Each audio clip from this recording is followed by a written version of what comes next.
महाराष्ट्र की ये कहानी है सही और गलत के कश्मकश की, और फिर उस कश्मकश के अंजाम की।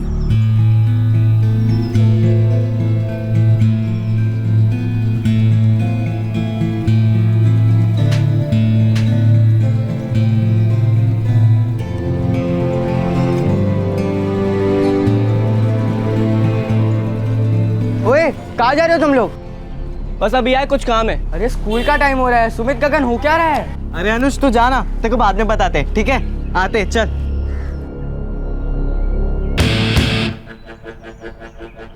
मैं सुमित और ये मेरा दोस्त गगन। हम लोगों को ना अपन के एरिया का भाई बनना है, सबके ऊपर धतिंग करनी है। हम दोनों को रघु जैसा बनना है, रघु भाई जैसा। क्या दामू सेठ? रघु भाई कुछ ठंडा वंडा मंगाओ आपके लिए। अरे ये ठंडा वंडा छोड़, चल सीधे से गर्मा गर्म ढोकला निकाल। जोक मार रहे लगे सेठ? नहीं रघु भाई, अपन मारे क्या जोक? नहीं एक मिनट रघु भाई, इस वक्त बस इतना ही है। चल ठीक है ना, अपन कौन सा तेरा पूरा दुकान लूट रहे हैं। सारा आइटम पार्सल करके घर भेज देना। इतना सर? ठीक है भिजवा दो। और साथ में बिल भी। बिल? दामू सेठ देखना मांगता है ना कि तू फिर से जोक मार रहे है या ढंग का डोनेशन दे रहे है।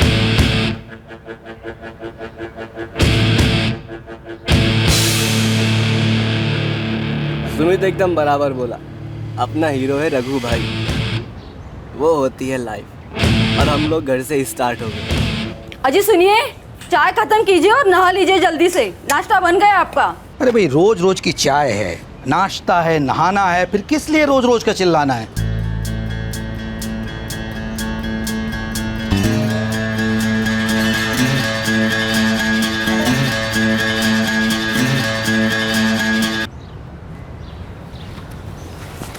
बाय बाबा। बाय बेटा, मन लगा के पढ़ना। मैं डे शिफ्ट काम कर रहा हूँ सिर्फ तेरे कॉलेज के लिए, ठीक है बेटा?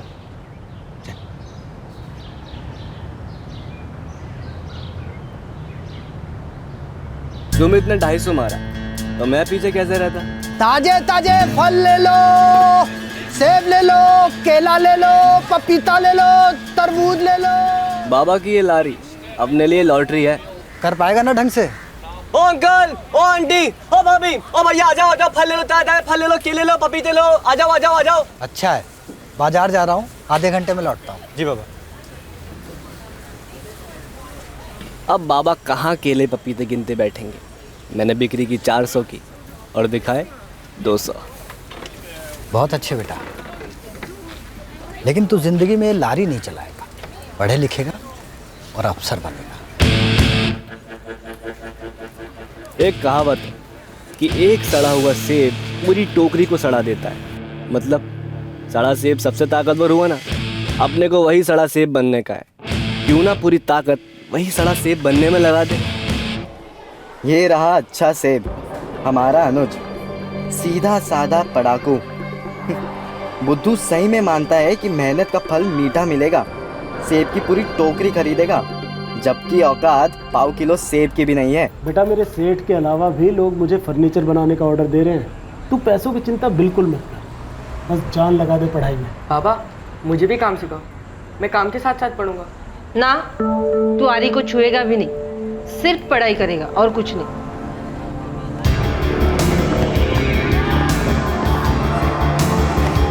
सीधे रास्ते मंजिल नहीं, मायूसी मिलती है। अब देखो इस अनुज को, अच्छा खेल रहा है पर इसे गोल मिलेगा ना, किस्मत गोल है इसे।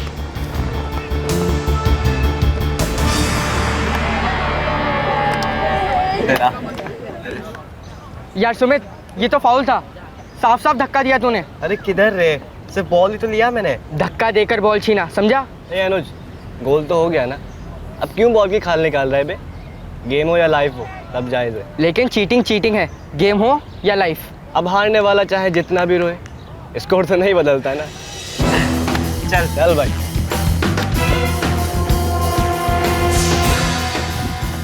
जब दुनिया ही गोल है तो सीधा चलने का क्या मतलब? गारंटी है गिरने की। यार गगन, ये इधर उधर हाथ बहुत मार लिया, अब कोई बड़ा निशाना बनाते हैं। निशाना बनाने के लिए चिड़िया का है।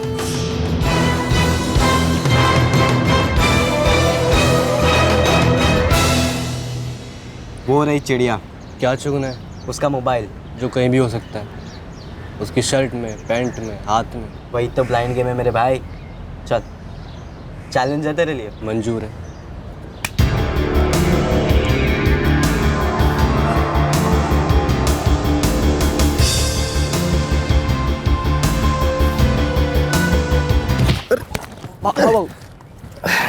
रे काय करतोयस?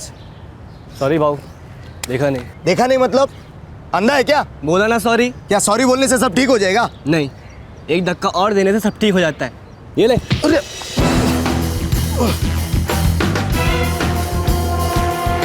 साला नालायक कुठला।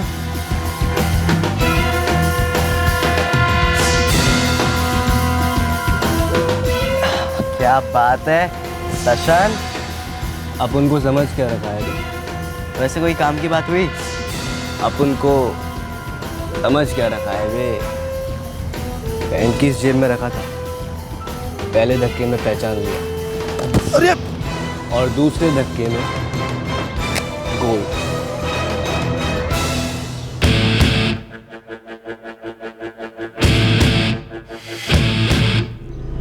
एक हफ्ते से रोज सुबह रास्ते से गोल हो जाते हो, फिर दिन भर स्कूल नहीं आते।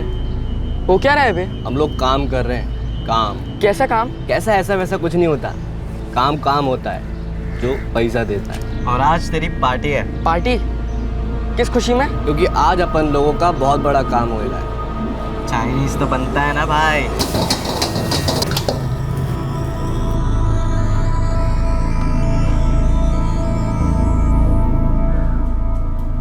अबे इतने सारे पैसे कहाँ से आए? अपन लोगों के पास एक पेड़ है जिस पर पैसा उगता है। अपन बस निशाना लगाते। ये फेंका पत्थर और ये गिरी हरी हरी नोट, गर्मा गर्म।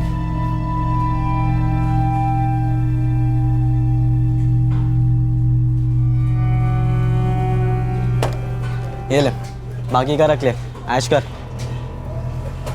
बिल 520 का, 80 का टिप। कितना पड़ा? अनुज मेरे भाई, दिल जितना बड़ा उतनी बड़ी टिप। सुनो, बहुत हो गया दिल विल की बड़ी बातें। सीधे से बताओ, काम क्या करते हो तुम दोनों? अबे वो तो हम तेरे को तब बताएंगे जब तू हमारा काम ज्वाइन करेगा। काम? कैसा काम? लोगों का वजन घटाने का काम। सीधे से बोलना गगन। देख अनुज, यार इस दुनिया में ऐसे कितने लोग हैं जो अपने जेब में भर भर कर माल लेकर घूम रहे, और हम दोनों तो मिलकर बस उनका बोझ हल्का कर रहे हैं। साथ आएगा हमारे? अगर तू साथ आएगा तो एक गैंग बनेगी, टीम बनेगी, बहुत पैसा कमाएंगे बेड़ू। तुम दोनों पॉकेट मार बन गए हो? नहीं, सिर्फ पॉकेट मार नहीं, चोरी भी और सीना जोरी भी। तो बोल, हमारा काम ज्वाइन करेगा? देख अनुज, जो तुझे हम सिखाएंगे तो दुनिया का कोई स्कूल नहीं सिखा सकता। तू घर पर भी पैसे देगा और खुद भी ऐश करेगा, राज करेगा तो राज।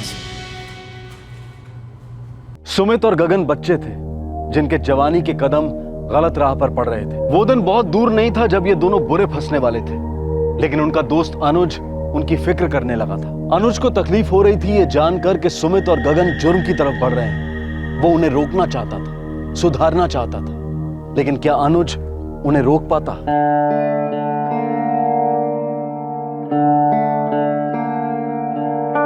अनुज, क्या हो रहा है खिड़की के बाहर? कब से देखे जा रहा है?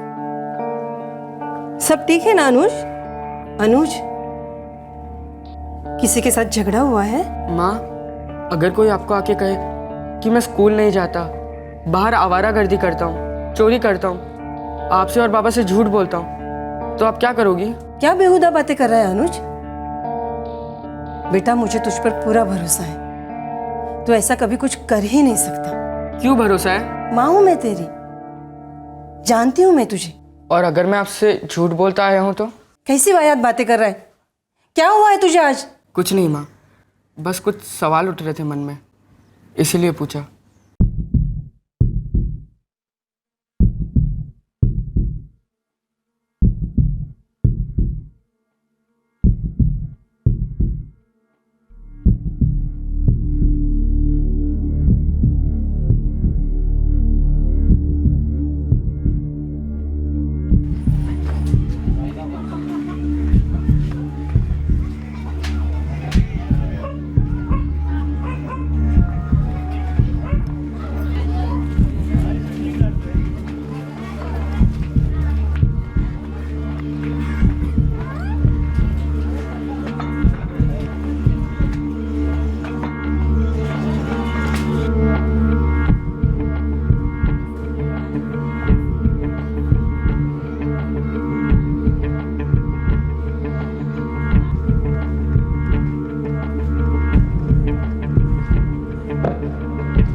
अरे अनुज बेटा, कैसे हो?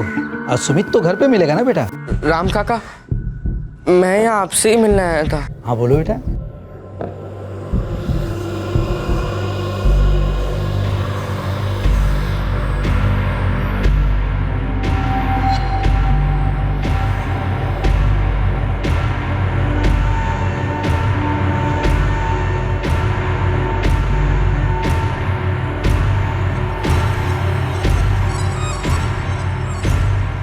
चल भाई, कपड़े बदल, शक्ल बदल और अच्छे बच्चे बनने का नाटक शुरू।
सॉरी सुमित, सॉरी गगन, पर मुझे बोलना पड़ा।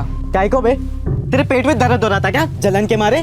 खुजली हो रही थी, चुगली कर दी साले। यार ऐसा मत बोलो कि चुगली कर दी, मैं तुम लोग के भले के लिए बोला ना, तुम लोग गलत कर रहे थे। अबे गलत तो तूने किया है, जो हम दोस्तों के साथ गद्दारी करी है। पूरे भरोसे से तेरे को सब कुछ बताया, चाइनीज खिलाया, साथ रखा, और तूने क्या किया? चुगली। तुम लोग मेरे दोस्त तो इसलिए बोला, तुम लोग के अच्छे के लिए बोला। अगर मैं नहीं बोलता तो तुम लोग बहुत बड़ी मुसीबत में फंस सकते थे। अबे फंस तू भी सकता है अगर हम तेरी चुगली कर दे तो।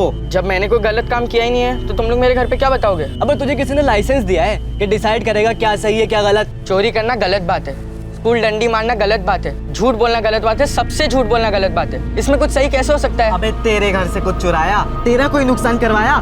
नहीं ना। छोड़ ना यार सुमित, ये हम जैसा है ही नहीं। तुम पहले ऐसे नहीं थे, सही थे, मुझे तुम जैसा बनना भी नहीं है। अबे तू मत बनना, दूर रहे हम दोनों से। और हमारे घर पर पिन मारकर हमें मार खिलाने की क्या जरूरत थी बे तुझे? यही दोस्ती है तेरी? ऐसा नहीं है यार, तुम लोग मेरे दोस्त हो, तुम्हारे भले के लिए किया, मैं तुम्हें बचाना चाहता था। अपने को ना अभी अपना प्लान बदलना पड़ेगा, नहीं तो ये चिरकुट साला फिर से अपनी चुगली कर देगा। तो जाते हैं स्कूल, अच्छा बच्चा बनने की एक्टिंग करते हैं, स्कूल के बाद अपनी असली लाइफ जीते हैं, और फिर किसी का बाप हमारा कुछ नहीं बिगाड़ सकता। अनुज को बुरा लग रहा था कि उसके सच बोलने से उसके दोस्तों की जमकर पिटाई हुई थी, लेकिन उसे लगा कि सुमित और गगन बदल रहे हैं, और इस बात से अनुज खुश हो गया। अनुज को ऐसा लगने लगा कि उसके उठाए गए कदम की वजह से उसके दोस्तों की जिंदगी संभल गई थी। सुमित और गगन जुर्म की राह से बच गए थे, लेकिन सुमित और गगन बाज नहीं आए थे। वो बस सब कुछ अनुज से छुप कर करने लगे थे, अपने मोहल्ले के बाहर। अपनी सोच या अपनी करतूतें बदलने का उनका कोई इरादा नहीं था।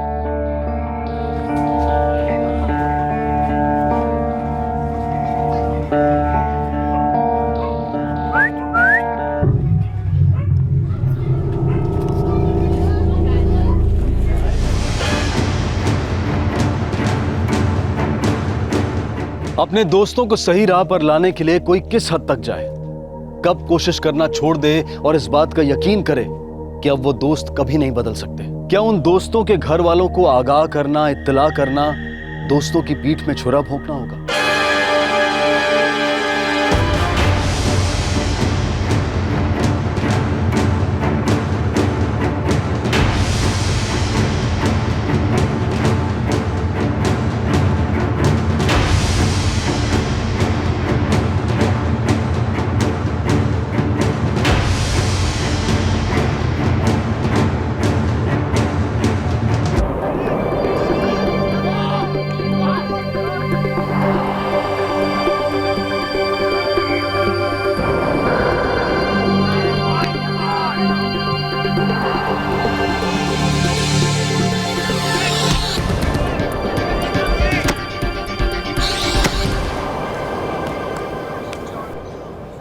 सुमित, गगन, ये और नहीं हो सकता, कह देता हूँ। हर बारी फाउल, हर बारी चीटिंग, ये कोई खेलने का तरीका है क्या? अबे यही तरीका है खेलने का।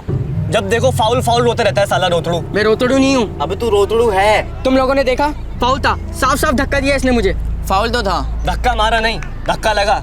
और मर्दों वाले गेम ही है, धक्के वक्के लगते हैं। जानकर मारा होता तब होता फाउल। हर बारी गलती से धक्का नहीं लगता गगन। और हर बारी तो अपना मुंह फाड़ कर रो नहीं सकता। कभी कभी रोना बंद करके खिलाड़ियों की तरह खेलना पड़ता है अनुज। यार छोड़ो यार, मिट्टी डालो, चलो गेम शुरू करते हैं।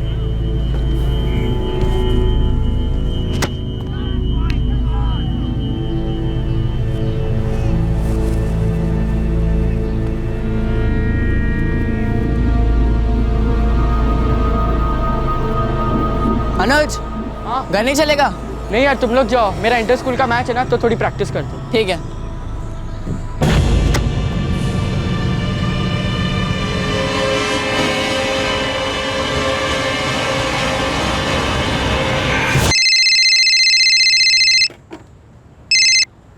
हेलो, अपने अनुज को जिंदा देखना चाहता है क्या? कौन हो तुम? अबे तेरे को एक सीधा सवाल पूछा है, अनुज को जिंदा देखना चाहता है या नहीं? कौन हो तुम लोग? अनुज कहाँ है? ए शाणे, या तो फिरौती के पैसे इकट्ठे कर ले या तो चिता के लिए लकड़ियां, समझा? Hello hello.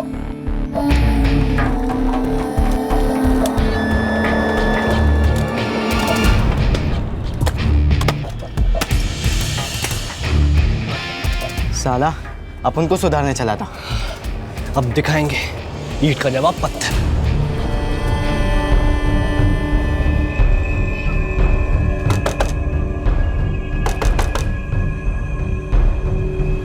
अनुज घर आया क्या? नहीं, वो तो स्कूल से लौटने के बाद फुटबॉल खेलने गया था।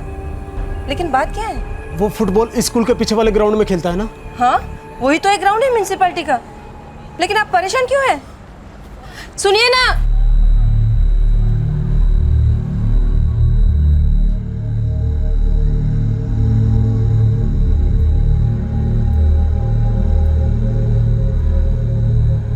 तुम्हें डायल केलेला नंबर बंद आहे।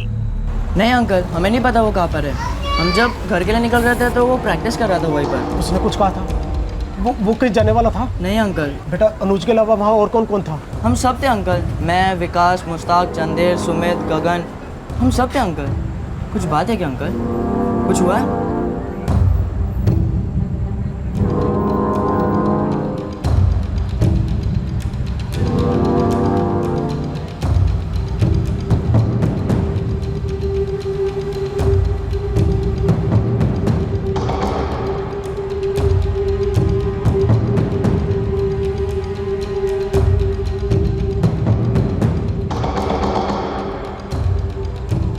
हाँ अंकल, वो वहाँ अकेला प्रैक्टिस कर रहा था। हम तो अपने अपने घर वापस आ गए थे। पर वो तो ग्राउंड पर है ही नहीं। क्यों बौखलाए हुए हो सुनील भाई? अरे गया होगा कहीं घूमता हुआ, लौट आएगा। जवान लड़का है, इतना परेशान होने की क्या बात? जगदीश भाई, मुझे एक फोन आया था, बड़ा ही अजीब सा।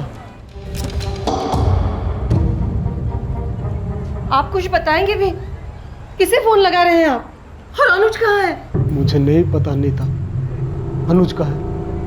किसी ने मुझे फोन करके बोला कि अपने बेटे को जिंदा देखना चाहते हो तो पैसे तैयार रखो। कौन है वो लोग? और अनुज उनके पास है? बोलो ना, बोलो ना, अनुज कहाँ है? शाम ढल गई, रात निकल गई, पर अनुज घर नहीं आया। बस दो लड़के जानते थे कि अनुज कहाँ है, लेकिन उनकी जुबान पर तो ताला लगा हुआ था। मेरे पास भी आया था, मैंने भी मस्ती एड़ा बन के पेड़ा खाया। देखते अब कैसे ढूंढते अपने बेटे को। मोबाइल स्विच ऑफ है सर। फिरौती की रकम कितनी मांगी? रकम तो नहीं मांगी साहब, बस इतना बोला कि या तो पैसे इकट्ठे करो या फिर चिता की लकड़ियां। आपके बेटे अनुज के पास फोन है? नहीं साहब। आपकी किसी से कोई दुश्मनी? परिवार में, काम की जगह पर, गांव में या मोहल्ले में? छोटा सा मिस्त्री हूँ साहब, बड़ी मुश्किल से अपना घर चला पाता हूँ। कोई पैसों के लिए भला मेरे बच्चे को क्यों उठवाए? उसे क्या मिलेगा? देखिए सुनील जी, अगर कोई पैसे मांगता है तो इसका मतलब ये नहीं कि पैसे के लिए उठवाया गया। मेरी किसी के साथ कोई दुश्मनी नहीं है साहब। आप अपने बेटे की एक फोटो दे दो, हम तुरंत उसे ढूंढना शुरू करते हैं। और कल ही हम उन सब बच्चों से बात करेंगे जिनके साथ वो फुटबॉल खेल रहा था। देखिए, संभालिए अपने आप को, हौसला रखिए। हम आपके बेटे को सही सलामत वापस लेके आएंगे।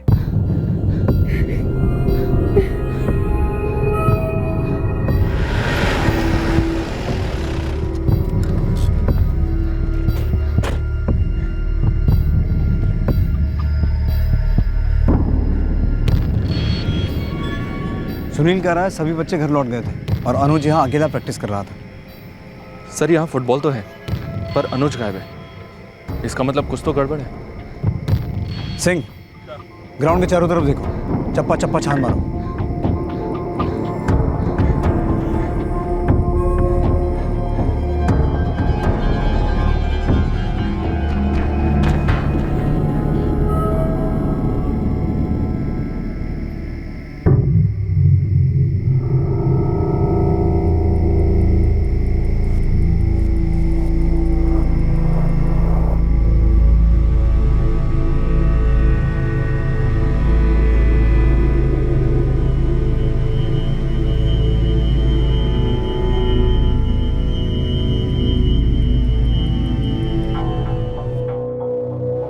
सर 3 से 5 हम लोग खेले, फिर हम लोग घर जा रहे थे तो मैंने अनुज से पूछा कि चल रहा है क्या।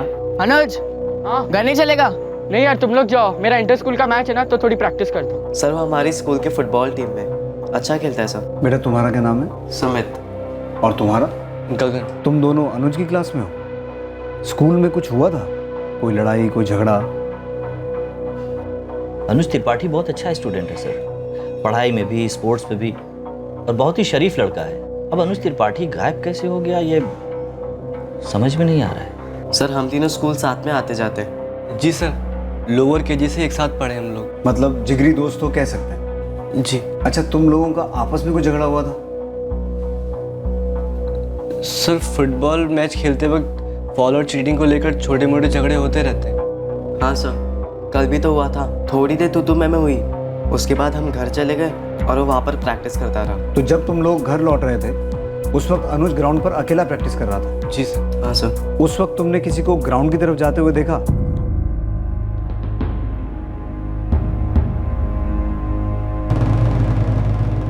नहीं सर, किसी को भी नहीं देखा और ध्यान भी नहीं दिया। अगर तुम में से किसी को कुछ भी याद आए या कुछ भी सुनाई दे तो तुरंत हमें कांटेक्ट करना, ठीक है? जी सर।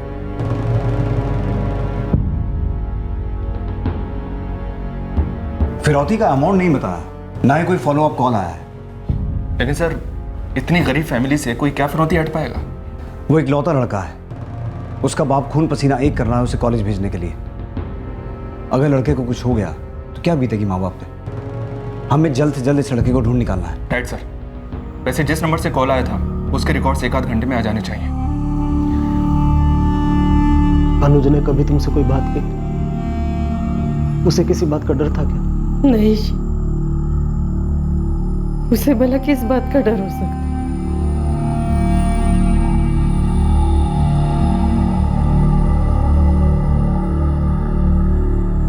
याद आया, 10-1 दिन पहले वो बैकी से बातें कर रहा था, अजीब से सवाल पूछ रहा था। अजीब से सवाल मतलब? ऐसा लग रहा था कि वो हमारा बेटा है ही नहीं।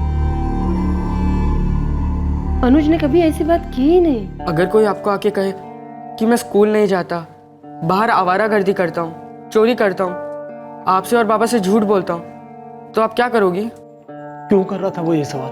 मुझे नहीं पता जी, आपने पूछा उसे किसी बात का डर है, मुझे याद आया और मैंने बता दी।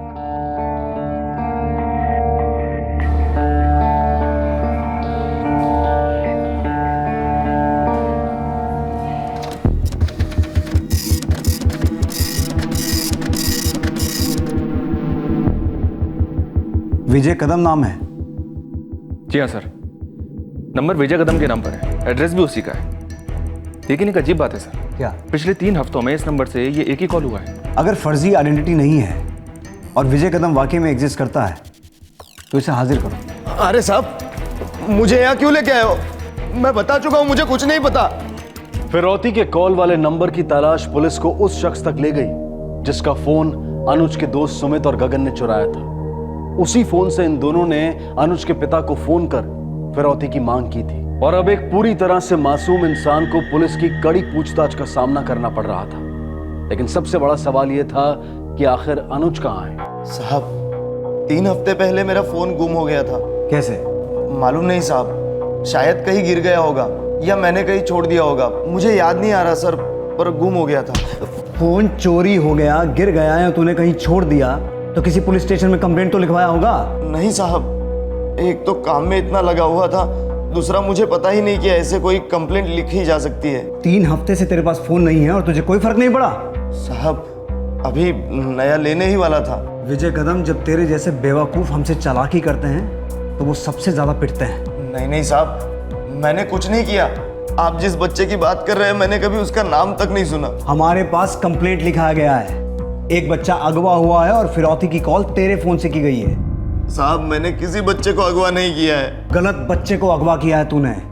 एक गरीब के बच्चे को अगवा करके तुझे कोई फिरौती नहीं मिलने वाली। मैं भी एक गरीब आदमी हूँ साहब, पर आज तक कभी एक पैसा इधर का उधर नहीं किया। आप गलत आदमी को उठा लाए साहब, मैं सच कह रहा हूँ। क्या कहा पुलिस ने? उन्होंने कहा जिस आदमी ने फिरौती के लिए फोन किया था उन्होंने उसे धर लिया, हमें तुरंत बुलवाया। और अपना अनुज वो कहाँ है? मैं किसी अनुज को नहीं जानता साहब, मैं सच कह रहा हूँ।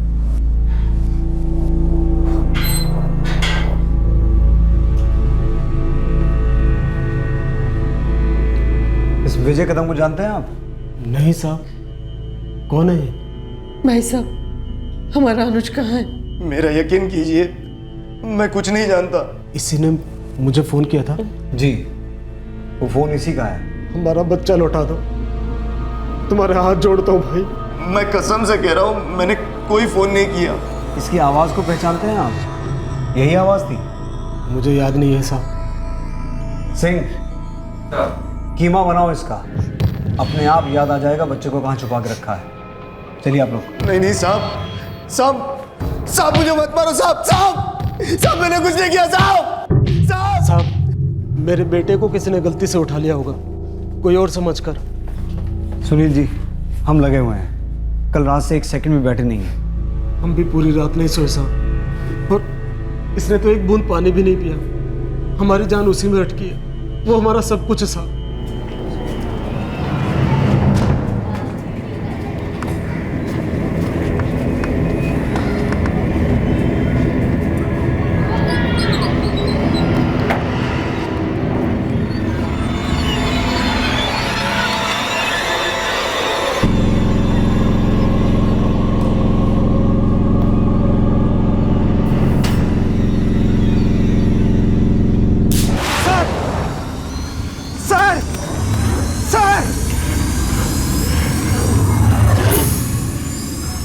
लगता है पता चल गया।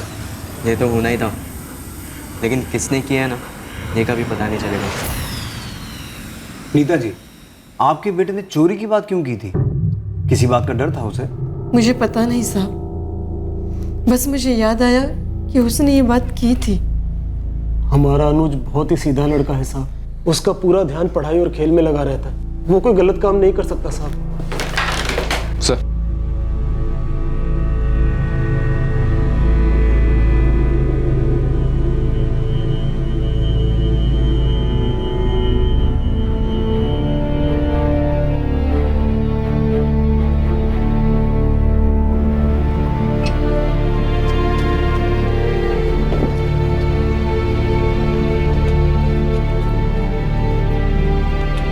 सर सबसे पहले बॉडी हमारे प्यून विश्वास ने देखी है। तुम यहाँ हर रोज आते हो? फिक्स टाइम होता है साहब मेरा मोटर चालू करने। एक ही बार आते हो दिन में 3 बार आता है, ये पहली दफा।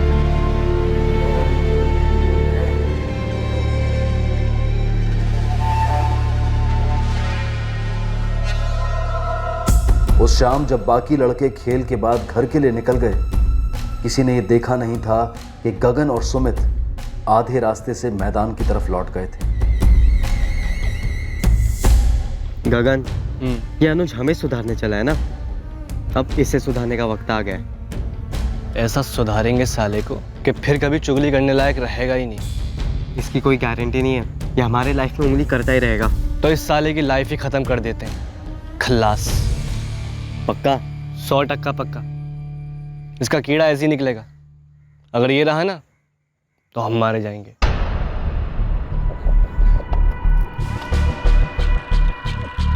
लौटा है तुम लोग?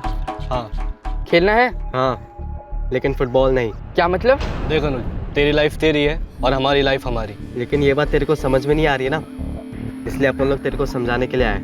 समझा? तुम्हें लगता है जो मैंने तुम्हारे मम्मी पापा को कहा वो गलत है ना? मार पड़ी है हमें घर पे, तो लाइफ तो सही रास्ते पे जा रही है ना। मैंने जो भी किया तुम लोग के अच्छे के लिए किया। अब हम भी जो करने वाले हैं अपने अच्छे के लिए करने वाले। सर, स्कूल और फुटबॉल ग्राउंड के बीच सिर्फ एक दीवार है जो आसानी से फांदी जा सकती है। मोटर रूम के दरवाजे पर लॉक नहीं है और शाम के वक्त वहाँ सिर्फ एक ही आदमी रहता है, वॉचमैन, मेन गेट पर। अनुज वहाँ से तो दाखिल नहीं हुआ है सर, वॉचमैन से बात की मैंने। मान लो दीवार फांद कर भी आया हो, लेकिन फुटबॉल प्रैक्टिस छोड़कर स्कूल में क्यों जाता? और वहाँ उसका किसी ने गला क्यों घोटा, फिरौती की मांग क्यों की? सर वो विजय कदम, फोन का मालिक, लगता है इनोसेंट है, होटल में वेटर है। स्टाफ से बात की है मैंने, सबका यही कहना है कि उसका फोन वाकई में गुम हुआ था। जोशी, हमें हमारे सारे सवालों के जवाब फुटबॉल ग्राउंड में ही मिलेंगे। कुछ तो हुआ था जिसके चलते वो लड़का अपनी माँ से अजीब सवाल पूछ रहा था, और उन सवालों में ही हमारे जवाब छुपे हुए हैं। वो लड़का अपनी माँ से ये पूछ रहा था कि क्या वो यकीन करेगी अगर कोई आके उससे ये कहे कि उसका बेटा चोर है, जबकि असलियत में वो लड़का बिल्कुल उल्टा था, सीधा पढ़ने लिखने वाला। तो फिर ऐसा सवाल क्यों सर? शायद कुछ ऐसा था जो उसे डिस्टर्ब कर रहा था। अगर चौर में हिस्ट्री शीटर हैं तो उन्हें घसीटो बाहर, अपने खबरियों को भी काम पे लगाओ। अनुज या तो किसी चीज में इन्वॉल्व था या फिर कुछ जानता था। हमेशा की तरह गगन और सुमित अपने घर वालों के सामने ऐसे पेश आए जैसे कि वो बिल्कुल निर्दोष है। शोक में डूबे अनुज के माता पिता के मन में एक ही सवाल बार बार उठ रहा था कि आखिरकार उनके बेटे ने ऐसा किया क्या था। पुलिस ने इलाके के सभी हिस्ट्री शीटर्स की कड़ी से कड़ी इंटेरोगेशन की। इलाके के बदमाश रघु से भी पूछताछ हुई, जिसे अनुज के हत्यारे सुमित और गगन हीरो समझते थे, लेकिन उससे भी पुलिस को कुछ हासिल नहीं हो पाया।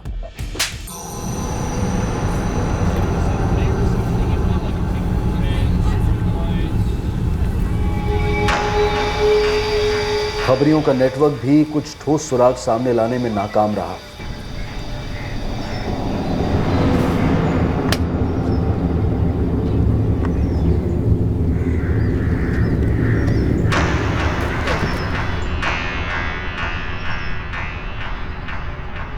केस में ब्रेक थ्रू तब मिला जब सुमित और गगन फिर एक बार पॉकेटमारी करने लगे, और इस बार पुलिस के खबरी ने उनका पीछा किया।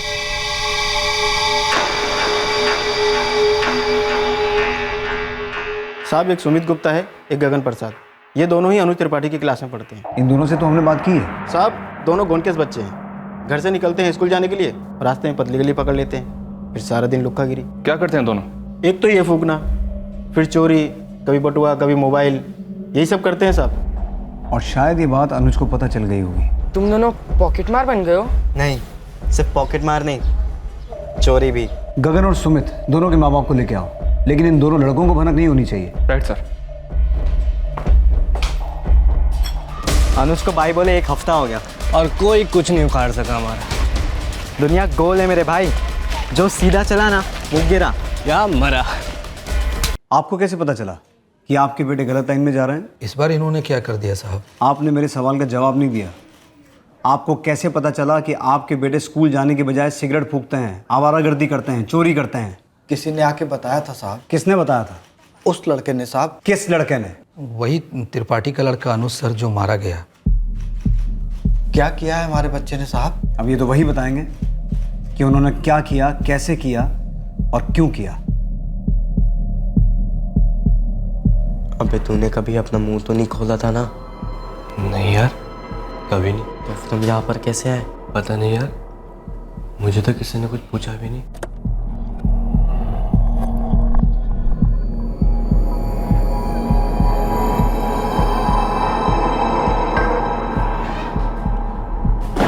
अबे तो वही है जिसका हमने मोबाइल मारा था। इसी के मोबाइल से तो अनुज के बाप को कॉल मारे थे। उसका मतलब इस साल ने हमारी चुगली कर दी।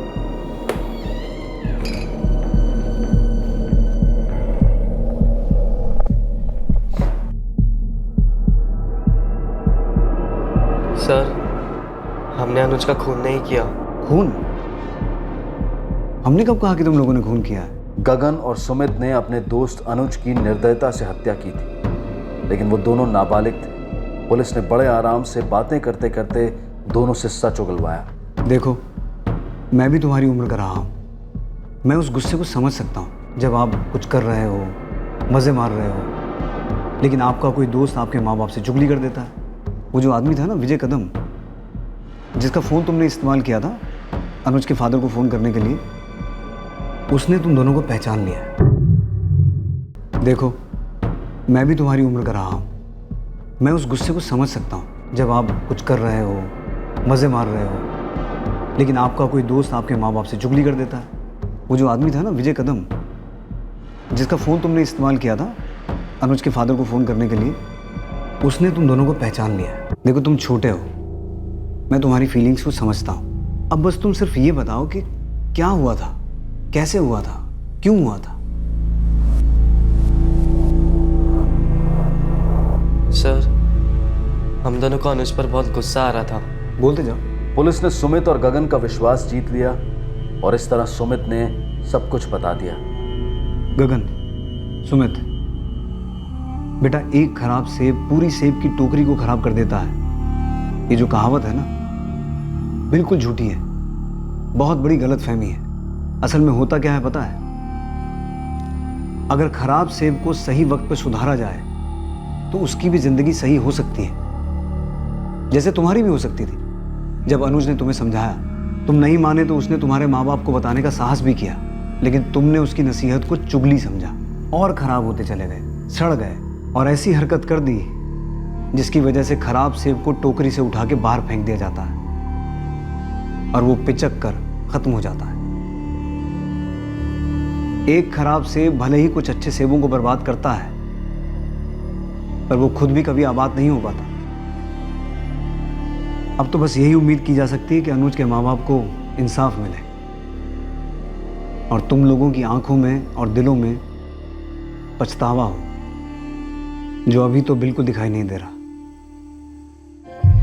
पहले से शोक में डूबे नीता और सुनील को अब यह शौक मिला कि उनके बेटे का कत्ल किसने किया था और क्यों।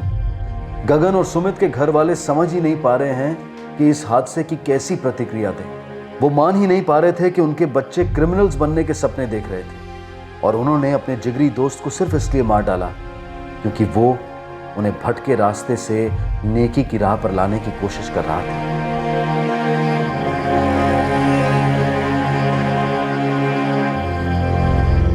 निराशा में ऐसा लगना स्वाभाविक है कि काश अनुज ने सुमित और गगन को उनके हाल पर छोड़ दिया होता तो अच्छा होता, लेकिन जिंदगी में ऐसे अनपेक्षित अपघात सही और गलत की लकीर को मिटा नहीं सकते। अनुज ने जो किया वो सही था, गगन और सुमित जो कर रहे थे वो गलत था क्योंकि वो जुर्म था। अब देश का कानून तय करेगा कि वो शिक्षा और न्याय कैसे प्रदान करेगा। अगर पीछे मुड़कर देखा जाए तो ऐसा लगता है कि शायद सुमित और गगन के माता पिता को और सतर्क हो जाना चाहिए था जब उन्हें अनुज द्वारा पता चला कि उनके लड़के बुरी आदतें और गलत रास्ते अपना रहे हैं। उन्हें सिर्फ दंड देने की बजाय जुर्म की तरफ उनके आकर्षण को समझना जरूरी था, उसे जड़ से खत्म करना जरूरी था। दुनिया के कोई भी माता पिता ये नहीं चाहते कि उनका बच्चा गलत रास्ते पर जाए। हर माँ बाप अपने बच्चे के लिए मेहनत करते हैं, उनका भला चाहते हैं, लेकिन अगर बच्चा भटक जाए तो अक्सर उनके पास उम्मीद और इंतजार के अलावा और कुछ नहीं होता। वो तड़पते रहते हैं सालों तक कि कभी न कभी उनका बच्चा संभल जाएगा, सुधर जाएगा। गगन और सुमित पर आईपीसी की धारा 302 के तहत हत्या के लिए, धारा 363 के तहत अपहरण के लिए, धारा 364 के तहत हत्या के उद्देश्य से अपहरण के लिए और धारा 34 के तहत कॉमन इंटेंशन के चार्जेस लगाए गए हैं। दोनों को जुवेनाइल होम भेजा गया था, लेकिन इस वक्त दोनों बाहर हैं। कल रात आपसे फिर मुलाकात होगी एक और चौंका देने वाले केस के साथ, लेकिन याद रखिएगा कल और परसों का क्राइम पेट्रोल सतर्क का एपिसोड सीआईडी के बाद टेलीकास्ट होगा। अब मैं अनूप सोनी आपसे विदा लेता हूं, तब तक सतर्क रहें, सुरक्षित रहें और देखते रहें क्राइम पेट्रोल सतर्क। सबक एक को सीख हम सबको। जय। क्राइम पेट्रोल्स के और भी दिलचस्प कहानी देखने के लिए हमारे चैनल को सब्सक्राइब करें और बेल आइकॉन दबाना न भूलें।